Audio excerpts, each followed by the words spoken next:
ഒരു കഥ കേട്ടാലോ?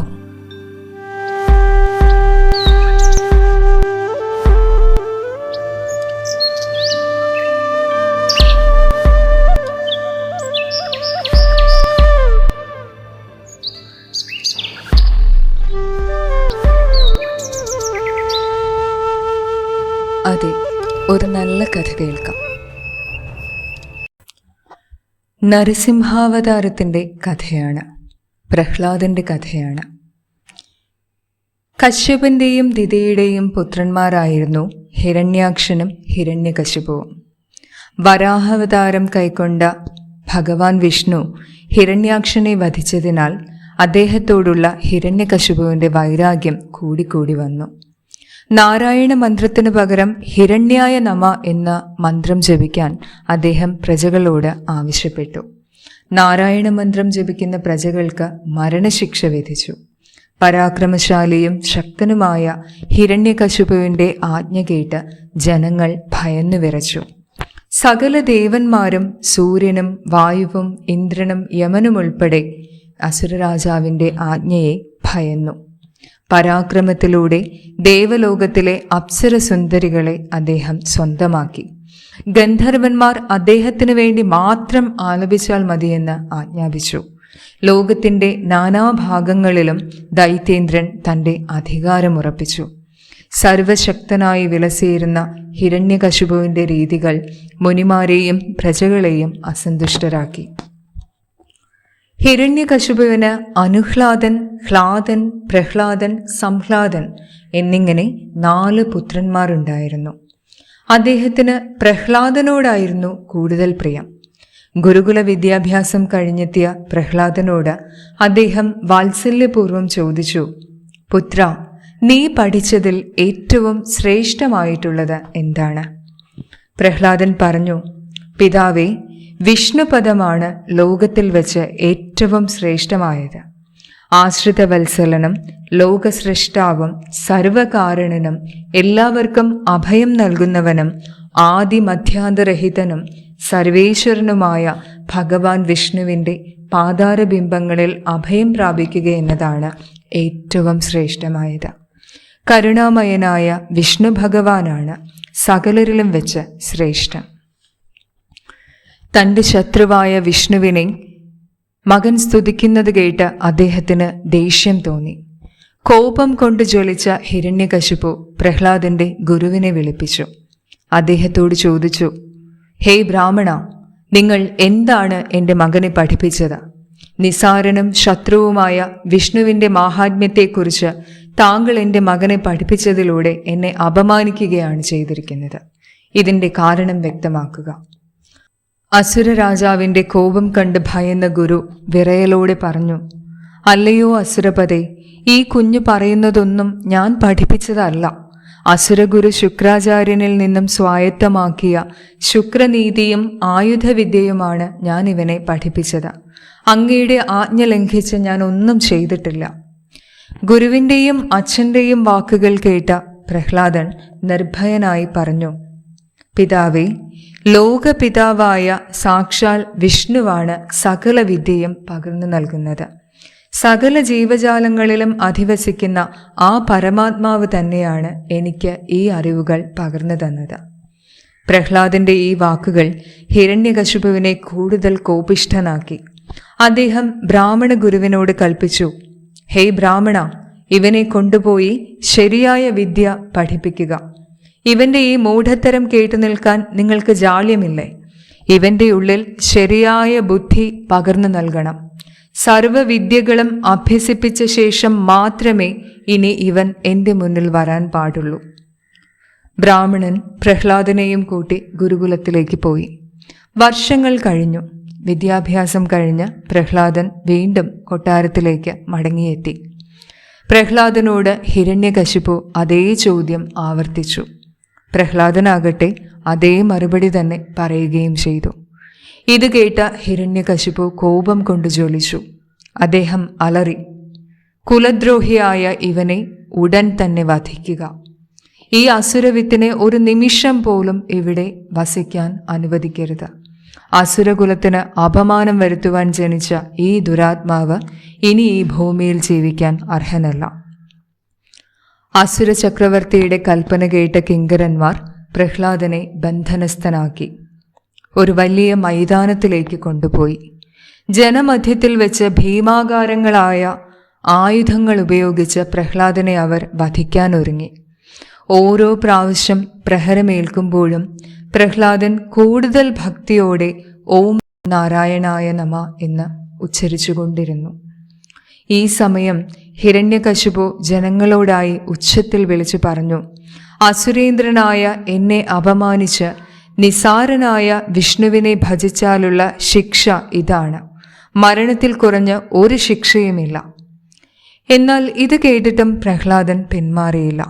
പ്രഹ്ലാദന്റെ മേൽ കിങ്കരന്മാർ നൽകുന്ന പ്രഹരങ്ങളൊന്നും അവനെ സ്പർശിച്ചതേയില്ല. ദൈത്യന്മാർ ക്ഷീണിതരായി തളർന്നു വീണു. ഇത് കണ്ട ഹിരണ്യകശിപു സർപ്പങ്ങളോട് പ്രഹ്ലാദനെ ദംശിക്കാൻ ആവശ്യപ്പെട്ടു. എന്നാൽ സർപ്പങ്ങൾക്കും പ്രഹ്ലാദനെ ഒന്നും ചെയ്യാൻ കഴിഞ്ഞില്ല. അവരും ആ ദൗത്യത്തിൽ നിന്നും പിൻവാങ്ങി. ഇത് കണ്ട് വർദ്ധിച്ച വൈരാഗ്യത്തോടെ ഹിരണ്യകശിപു പർവ്വത ശിഖരങ്ങളുടെ മുകളിൽ നിന്നും പ്രഹ്ലാദനെ താഴേക്ക് തള്ളിയിട്ടു. ആ സമയത്ത് ഭൂമിദേവി ഒരു പൂമടിത്തട്ടുപോലെ അവനെ താങ്ങി സംരക്ഷിച്ചു. അഗ്നിയിൽ ദഹിപ്പിക്കാൻ ശ്രമിച്ചപ്പോൾ പൂക്കളുടെ ശീതളിമയാണ് പ്രഹ്ലാദന് അനുഭവപ്പെട്ടത്. ഇത് കണ്ടുനിന്ന ദൈത്യ പുരോഹിതന്മാരായ ശുക്രാചാര്യരുടെ പുത്രന്മാർ ഹിരണ്യകശിപുവിനെ സമീപിച്ച് സൗമ്യമായി ഇപ്രകാരം ഉണർത്തിച്ചു: മഹാപ്രഭോ, കുമാരൻ ബാലനാണ്. ബാല്യചാബല്യങ്ങളാലായിരിക്കും കുമാരൻ അസുരവൈരിയായ മഹാവിഷ്ണുവിനെ സ്തുതിക്കുന്നത്. ഞങ്ങൾ ഇവനെ ഉപദേശിച്ച് അസുരകുലത്തിൻ്റെ മാഹാത്മ്യം മനസ്സിലാക്കി കൊടുക്കുന്നതാണ്. അതോടെ അവൻ അസുരകുല മാഹാത്മ്യം മാത്രമേ പറയുകയുള്ളൂ. അല്ലാത്ത പക്ഷം നമുക്കിവനെ വധിക്കാം. ഇത് കേട്ട ഹിരണ്യകശിപു പ്രഹ്ലാദനെ ശുക്രാചാര്യന്റെ മക്കളോടൊപ്പം പറഞ്ഞയച്ചു. അവർ ഗുരുകുലത്തിലെത്തി പ്രഹ്ലാദനെ ഉപദേശിച്ചു. അല്ലയോ കുമാര, നീ ബാല്യത്തിന്റെ ചാബല്യത്താൽ ദൈത്യേന്ദ്രനെ ധിക്കരിക്കരുത്. അസുര രാജാവായ കുമാരന്റെ പിതാവാണ് ഈ ലോകം മുഴുവൻ ഭരിക്കുന്നത്. ഇന്ദ്രനും ഇന്ദ്രാണിയും സകല ദേവന്മാരും അദ്ദേഹത്തെ ഭയന്നാണ് ജീവിക്കുന്നത്. സുന്ദരിമാരായ ദേവസ്ത്രീകളും സംഗീതജ്ഞന്മാരായ ഗന്ധർവന്മാരും അദ്ദേഹത്തെ ആദരിക്കുന്നു. സകല ചരാചരങ്ങൾക്കും അധിപനായ അദ്ദേഹത്തെ നിന്ദിക്കുന്നത് പാപമാണ്.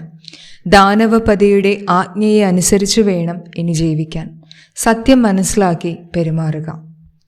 അവരുടെ ഇത്തരത്തിലുള്ള ഉപദേശം മനസ്സിലാക്കിയ പ്രഹ്ലാദൻ അവരോട് പറഞ്ഞു: അല്ലയോ ഗുരുപുത്രന്മാരെ, ഇക്കാണുന്ന സർവ്വതിൻ്റെയും പതി വിഷ്ണുവാകുന്നു. സൃഷ്ടിയും സ്ഥിതിയും സംഹാരവും അദ്ദേഹമാണ്. അദ്ദേഹത്തിൻ്റെ മായയാലാണ് നാം ശക്തരാണെന്നും ബാലനാണെന്നും യുവാവാണെന്നും കരുതുന്നത് പോലും നിങ്ങൾ വളരെയധികം തെറ്റിദ്ധരിക്കപ്പെട്ടിരിക്കുന്നു. യഥാർത്ഥത്തിലുള്ളത് പരമാത്മാവായ ശ്രീഹരി മാത്രമാണ്. ജനനം, മരണം, വീണ്ടും ജനനം, ഇങ്ങനെ ഒരു ചക്രത്തിലൂടെ തിരിഞ്ഞുകൊണ്ടിരിക്കുന്ന ജീവാത്മാവിന് ശാശ്വതമായ മോചനം ലഭിക്കുവാൻ പരമാത്മാവായ നാരായണനെ ഭജിക്കുകയല്ലാതെ മറ്റു മാർഗമില്ല. കാമം, ക്രോധം, ലോഭം തുടങ്ങിയവ ശരീരത്തോടുള്ള അമിതാസക്തിയിൽ നിന്നും ജനിക്കുന്നതാണ്. ഞാനൊരു ബാലനാണെന്നാണ് നിങ്ങൾ പറയുന്നത്. ബാല്യവും യൗവനവും വാർദ്ധക്യവുമെല്ലാം കേവലം ശാരീരികമാണ്. ഏതൊരുത്തനാണോ ശരീരത്തെ സുഖകേന്ദ്രമായി കാണുന്നത്, അതിലൂടെ അവൻ നരകത്തെ തേടുകയാണ്. ജീർണവസ്ത്രം ഉപേക്ഷിച്ച് പുതിയ വസ്ത്രം സ്വീകരിക്കുന്നത് പോലെ ആത്മാവും മാറി മാറി പല ശരീരത്തെയും സ്വീകരിക്കുന്നു. ഈ ആത്മാവിനെ ആയുധങ്ങളാൽ നശിപ്പിക്കാനോ അഗ്നിയാൽ ദഹിപ്പിക്കുവാനോ ജലത്താൽ കുതിർക്കുവാനോ കാറ്റിനാൽ ഉണക്കിക്കളയാനോ സാധ്യമല്ല. ഒന്നായ ആത്മാവിനെയും പരമാത്മാവിനെയും മായയുടെ ശക്തിയാൽ നാം രണ്ടായി കാണുന്നു. ദുഃഖം നിറഞ്ഞ ഈ ജീവിതത്തിൽ നിന്നും നമുക്ക് മോചനം നേടണമെങ്കിൽ നാം പരമാത്മാവായ ഭഗവാൻ വിഷ്ണുവിനെ ഭജിക്കേണ്ടതാണ്. പ്രജാതൽപരനും സർവവ്യാപിയുമായ വിഷ്ണുവിൽ മനസ്സുറപ്പിക്കുന്നവൻ അദ്ദേഹത്തിൽ തന്നെ ലയിക്കുന്നു. അവർക്ക് ദുഃഖം നിറഞ്ഞ ജീവിതത്തിലേക്ക് തിരികെ വരേണ്ട ആവശ്യമുണ്ടാകുന്നില്ല. നിങ്ങളും ഭഗവാനെ ഭജിക്കുക, നിങ്ങൾക്കും മുക്തി ലഭിക്കുന്നതാണ്. ഇപ്രകാരമുള്ള പ്രഹ്ലാദന്റെ സംസാരം കേട്ട് മുനിമാർ അമ്പരന്നു. ഇവനെ പിന്തിരിപ്പിക്കാൻ കഴിയില്ല എന്ന് മനസ്സിലാക്കിയ അവർ പ്രഹ്ലാദനെ വധിക്കാൻ തീരുമാനിച്ചു. ഹാലാഹാലം എന്ന വിഷം ഭക്ഷണത്തിൽ കലർത്തി അവർ പ്രഹ്ലാദന് നൽകി. വിഷ്ണുനാമം ജപിച്ച് ഭക്ഷണം മുഴുവൻ കഴിച്ച പ്രഹ്ലാദന്റെ ജഠരാഗ്നിയിൽ ഘോരവിഷം ദഹിപ്പിക്കപ്പെട്ടു. പ്രഹ്ലാദൻ ജീവനോടെ ഇരിക്കുന്നത് കണ്ട മുനിമാർ അമ്പരന്നു. അവർ ജ്വലിക്കുന്ന ശരീരത്തോടു കൂടിയ കൃത്യയെ നിർമ്മിച്ചു. പ്രഹ്ലാദനെ വധിക്കുവാനായി കൃത്യയെ നിയോഗിച്ചു. ത്രിശൂലവുമേന്തി ഭൂമി കുലുങ്ങുമാർ ഉച്ചത്തിൽ അട്ടഹസിച്ച കൃത്യ പ്രഹ്ലാദന് നേരെ പാഞ്ഞെടുത്തു. അവൾ വർദ്ധിച്ച കോപത്തോടെ അവന്റെ മാറിൽ ത്രിശൂലം ആഞ്ഞുകുത്തി. എന്നാൽ ത്രിശൂലം 100 കഷ്ണങ്ങളായി പൊട്ടിച്ചിതറുകയാണ് ഉണ്ടായത്. പ്രഹ്ലാദനെ വധിക്കുവാൻ തനിക്ക് കഴിയില്ല എന്ന് മനസ്സിലാക്കിയ കൃത്യ കുപിതയായി തൻ്റെ സ്രഷ്ടാക്കളായ ശുക്രാചാര്യരുടെ പുത്രന്മാരെ നിഗ്രഹിച്ചു. തുടർന്ന് ഹോമാഗ്നിയിൽ ലയിച്ചു ചേർന്നു. തൻ്റെ മിത്രങ്ങൾ വധിക്കപ്പെട്ടതറിഞ്ഞ പ്രഹ്ലാദൻ വർദ്ധിച്ച ദുഃഖത്തോടെ വിഷ്ണു ഭഗവാനെ സ്മരിച്ചു. സർവവ്യാപിയും കരുണാമയനുമായ ഭഗവാനെ, കൃത്യയാൽ വധിക്കപ്പെട്ട എൻ്റെ മിത്രങ്ങൾക്ക് ജീവൻ തിരികെ നൽകുക. മിത്രങ്ങളോടും ശത്രുക്കളോടും സമഭാവത്തിലാണ് ഞാൻ വർത്തിച്ചിട്ടുള്ളത്. ഞാൻ ഇതുവരെ അഹങ്കരിക്കുകയോ പാപബുദ്ധിയോടെ പെരുമാറുകയോ ചെയ്തിട്ടില്ല. ഞാൻ ഈ പറഞ്ഞത് സത്യമാണെങ്കിൽ അങ്ങ് എൻ്റെ മിത്രങ്ങളെ ജീവിപ്പിച്ചാലും. ഇത്രയും പറഞ്ഞു കഴിഞ്ഞപ്പോൾ ശുക്രാചാര്യരുടെ പുത്രന്മാർ ഉറക്കത്തിൽ നിന്നെന്ന പോലെ ഉയർത്തെഴുന്നേറ്റു. ഇത് കണ്ട പ്രഹ്ലാദൻ ഭക്തിയോടുകൂടി നാരായണനെ സ്തുതിച്ചു.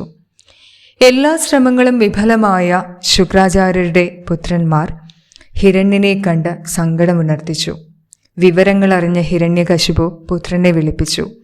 ത്രിസന്ധ്യാനേരമായിരുന്നു. രാവും പകലുമല്ലാത്ത സമയം. പ്രഹ്ലാദൻ വളരെ വിനീതനായി തൻ്റെ പിതാവിൻ്റെ സമീപം നിന്നു. ശാന്തനായി നിൽക്കുന്ന കുമാരന്റെ നേരെ നോക്കി ചക്രവർത്തി അട്ടഹസിച്ചു. ഹേയ് കീടമേ, അസുരകുലത്തിന് അപമാനം വരുത്തുവാൻ ജനിച്ച നീ എന്തിനാണ് കുലശത്രുവായ വിഷ്ണുവിൻ്റെ നാമം ജപിക്കുന്നത്? ഇതിന് കടുത്ത ശിക്ഷ തന്നെ നീ അനുഭവിക്കേണ്ടതായുണ്ട്.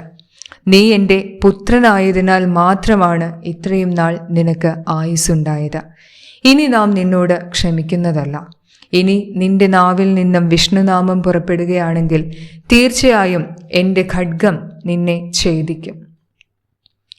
പിതാവേ, സർവവ്യാപിയും സർവചരാചര ബന്ധവുമായ വിഷ്ണുവല്ലാതെ മറ്റൊരു ശരണം ജീവികൾക്കില്ല. അദ്ദേഹത്തെ ഭജിക്കുന്ന ഭക്തന് യാതൊരു വിധത്തിലും മൃത്യു സംഭവിക്കുന്നതല്ല. അവൻ ഭാഗ്യം സിദ്ധിച്ചവനാണ്. പ്രഹ്ലാദന്റെ വാക്കുകൾ കേട്ട് കോപിഷ്ഠനായ ഹിരണ്യകശിപു അലറി. ഹേ മൂഢ, നിന്റെ ഈ വായാടിത്തം നിർത്തൂ. വിഷ്ണു സർവവ്യാപിയാണത്രേ. എങ്കിൽ ഈ നിൽക്കുന്ന തൂണിൽ അവൻ ഉണ്ടാവേണ്ടതല്ലേ? ഉത്തരം പറയൂ. പ്രഹ്ലാദൻ മൊഴിഞ്ഞു. സർവവ്യാപിയായ വിഷ്ണു തൂണിലും തുരുമ്പിലും വസിക്കുന്നു. അതുകൊണ്ടാണ് അദ്ദേഹത്തെ വസുദേവൻ എന്ന് വിളിക്കുന്നത്. ഇത് കേട്ട ഹിരണ്യകശിപു വർദ്ധിച്ച കോപത്തോടെ ഗർജിച്ചു. എങ്കിൽ ഞാനതൊന്ന് കാണട്ടെ എന്ന് പറഞ്ഞ് അവൻ സമീപത്ത് നിന്ന തൂണിൽ ആഞ്ഞുവെട്ടി. പെട്ടെന്ന് അഷ്ടദിക്കും മുഴങ്ങുമാർ ഗർജിച്ചുകൊണ്ട് മധ്യാഹ്ന സൂര്യന്റെ പ്രഭയോടെ പീത നിറത്തോടുകൂടിയ സടയോടുകൂടി രക്തം തുടിക്കുന്ന നാക്കുമായി പകുതി മനുഷ്യനും പകുതി സിംഹരൂപവുമായി വിഷ്ണു അവതരിച്ചു. ഹിരണ്യകശിപും ബ്രഹ്മദേവനിൽ നിന്നും ഒരു വരം നേടിയിരുന്നു. തന്നെ മനുഷ്യനോ മൃഗമോ വധിക്കാൻ പാടില്ല. രാത്രിയോ പകലോ താൻ മരിക്കാൻ പാടില്ല. അതുപോലെ തന്നെ അകത്തോ പുറത്തോ വെച്ച് തന്നെ വധിക്കാൻ പാടില്ല. ഈ വരബലത്താലായിരുന്നു ഹിരണ്യകശിപു അഹങ്കരിച്ചിരുന്നത്. അസുരപ്രവീണനായ ഹിരണ്യകശിപുവിനെ വധിക്കാനായാണ് രാവും പകലുമല്ലാത്ത ത്രിസന്ധ്യാസമയത്ത് മൃഗവും മനുഷ്യനുമല്ലാത്ത നരസിംഹമൂർത്തി രൂപത്തിൽ ഭഗവാൻ അവതരിച്ചത്. തൂണിൽ നിന്നും പുറത്തു ചാടിയ ഭീകരസത്വത്തെ ഹിരണ്യകശിപു വാളുകൊണ്ട് നേരിട്ടു. എന്നാൽ നരസിംഹമൂർത്തി ക്ഷണനേരം കൊണ്ട് ആ വാൾ തട്ടിക്കളഞ്ഞു. പിന്നെ നടന്ന ഘോരമായ ദ്വന്ദ്വയുദ്ധത്തിൽ ക്ഷീണിതനായ ഹിരണ്യകശിപുവിനെ ഉയർത്തി നരസിംഹമൂർത്തി കവാടത്തിൽ ചെന്നിരുന്നു. തൻ്റെ മടിയിൽ കിടത്തി അവൻ്റെ മാറിടം പിളർന്ന് കുടൽമാലകൾ വലിച്ച് ലോകം കിടുങ്ങുമാറ് അട്ടഹസിച്ചു. അങ്ങനെ ഹിരണ്യകശിപുവിൻ്റെ പ്രാണനില്ലാതായി. എന്നിട്ടും നരസിംഹമൂർത്തി ശാന്തനായില്ല. അദ്ദേഹത്തിൻ്റെ അട്ടഹാസവും ക്രോധവും ഒന്നിനൊന്ന് വർദ്ധിച്ചു. ബ്രഹ്മദേവേന്ദ്രാദികൾ സൂക്തങ്ങളാൽ ശാന്തനാക്കാൻ ശ്രമിച്ചെങ്കിലും അതിന് കഴിഞ്ഞില്ല. തുടർന്ന് ബ്രഹ്മാവ് പ്രഹ്ലാദനോടായി പറഞ്ഞു, പ്രഹ്ലാദകുമാര, നരസിംഹമൂർത്തിയെ ശാന്തനാക്കുവാൻ നിനക്ക് മാത്രമേ കഴിയുകയുള്ളൂ. എത്രയും പെട്ടെന്ന് അദ്ദേഹത്തെ സമാധാനപ്പെടുത്തിയില്ലെങ്കിൽ ഈ ത്രിലോകം തന്നെ അദ്ദേഹത്തിൻ്റെ കോപാഗ്നിയിൽ വെന്ത വെണ്ണീറാകുന്നതാണ്. അതുകൊണ്ട് ഉത്തമ ഭക്തനായ നീ അദ്ദേഹത്തെ ശാന്തനാക്കൂ. ഇത് കേട്ട പ്രഹ്ലാദൻ നരസിംഹമൂർത്തിയെ സ്തുതിക്കുവാൻ തുടങ്ങി. പ്രഹ്ലാദന്റെ സ്തുതിയിൽ ശാന്തനായ അദ്ദേഹം കരുണയോടെ പ്രഹ്ലാദനോട് ചോദിച്ചു, നിനക്ക് എന്ത് വരമാണ് വേണ്ടത്? നിന്നിൽ ഞാൻ സംപ്രീതനായിരിക്കുന്നു. എന്താവശ്യമുണ്ടെങ്കിലും ചോദിച്ചു കൊള്ളുക. ഇത് കേട്ട പ്രഹ്ലാദൻ പറഞ്ഞു, പ്രഭു, അങ്ങയോടുള്ള ഏകാന്തമായ ഭക്തിയല്ലാതെ യാതൊന്നും ഞാൻ ആഗ്രഹിക്കുന്നില്ല.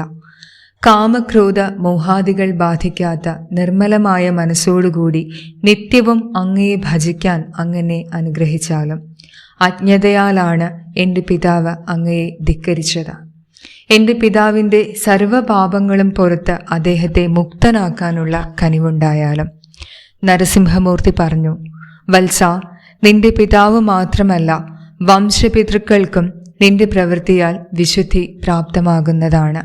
കൂടാതെ ഈ മന്വന്തരം മുഴുവൻ അസുര ചക്രവർത്തിയായി ധർമാർത്ഥ കാമങ്ങളെ സാധിച്ച് നീ എന്നിൽ വിലയം പ്രാപിക്കും. ഇത്രയും പറഞ്ഞ ശേഷം നരസിംഹമൂർത്തി വൈകുണ്ഠപതിയിൽ ലയിച്ചു. തുടർന്ന് പ്രഹ്ലാദൻ പിതാവിൻ്റെ ശേഷക്രിയകൾ ചെയ്യുകയും രാജാവായി അഭിഷേകം ചെയ്യപ്പെടുകയും ചെയ്തു.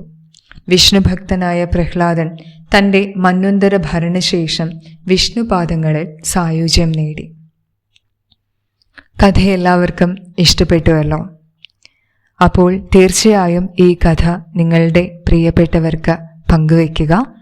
അടുത്ത മറ്റൊരു കഥയുമായി കാണും വരെ ഏവർക്കും നമസ്കാരം.